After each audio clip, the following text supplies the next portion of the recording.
Assalamualaikum warahmatullahi wabarakatuh. Mohon perhatian sejenak. Kami sampaikan sebuah himbauan dalam rangka peringatan Hari Ulang Tahun Kemerdekaan Republik Indonesia ke-80 tahun 2025. Pemerintah Kabupaten Aceh Barat menghimbau kepada seluruh masyarakat untuk melaksanakan kegiatan sebagai berikut. 1. Mengibarkan bendera merah putih satu tiang penuh mulai tanggal 1 sampai dengan 31 Agustus 2025 di seluruh rumah, perkantoran, dan tempat usaha.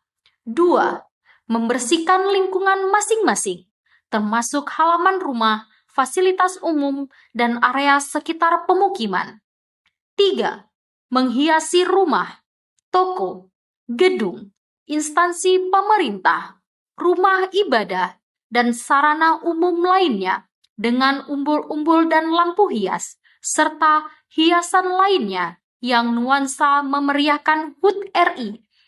Demikian himbauan ini kami sampaikan untuk dapat dilaksanakan sebagaimana mestinya.